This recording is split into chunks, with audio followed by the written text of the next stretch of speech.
Bismillahirrahmanirrahim. Ibu Neneng. Ibu Neneng punya saudara kandung sebanyak 6 orang. 2, 3, 4, 5, 6. Kemudian salah satu dari saudari Ibu Neneng ini, seorang perempuan, punya seorang suami, menikah dengan laki-laki, yaitu Bapak Edward, Bapak E. Hasil pernikahan saudari Ibu Neneng dengan Bapak E lahirlah seorang anak laki-laki, seorang anak. Ternyata ditakdirkan Allah, Bapak E meninggal, istrinya meninggal, lalu anaknya juga meninggal. Semestinya ketika ibu nomor 6 meninggal, saudari Ibu Neneng ketika meninggal, maka harta saudari Ibu Neneng tadi dibagi. Suaminya mendapat 1/8 karena ada anak. Lalu kemudian sisanya kalau anaknya laki-laki maka semua habis asabah untuk anak. Tapi ternyata karena dalam setahun itu mungkin menunggu, lalu kemudian tidak dibagi, maka sekarang harta ini ada harta saudari Ibu Neneng dan saudari Bapak E. Sementara ahli waris ibunya, bapak mereka, orang tua mereka sudah tidak ada, maka harta Bapak E dibagikan kepada saudara-saudaranya yang ada di kampung halaman. Saudara Bapak E punya harta dibagikan kepada saudara-saudaranya.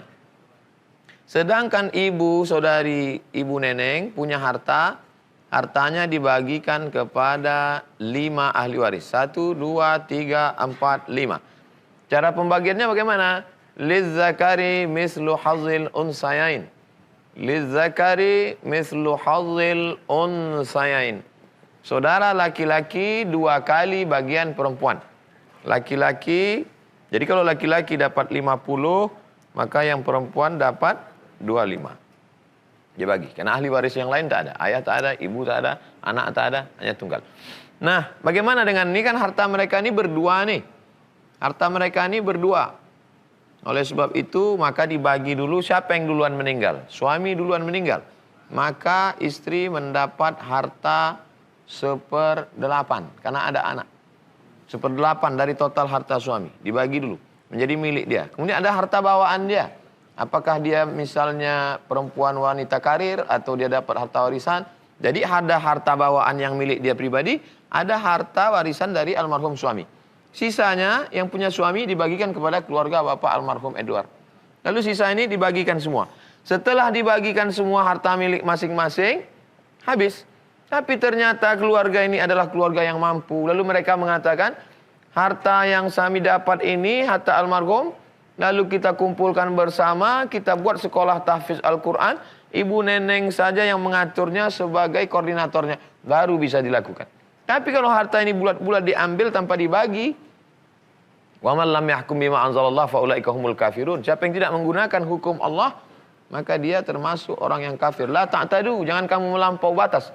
Banyak orang berpikiran kalau untuk hukum sholat saya ikut Islam, kalau untuk puasa saya ikut Islam, kalau untuk zakat saya ikut Islam. Tapi kalau untuk harta warisan saya bisa atur sendiri.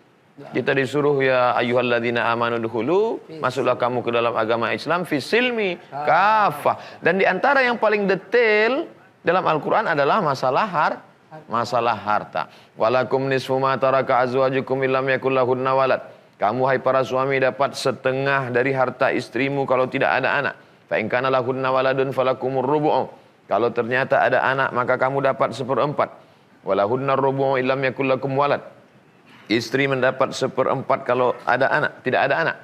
Fa in kana lakum waladun falahunnar thumunu. Kalau ada anak maka kamu mendapat 1/8. Anak laki-laki dapat 2 kali bagian anak perempuan. Yusikumullahu fi auladikum, anak-anak kamu lidzakari mithlu hadzil unsayain.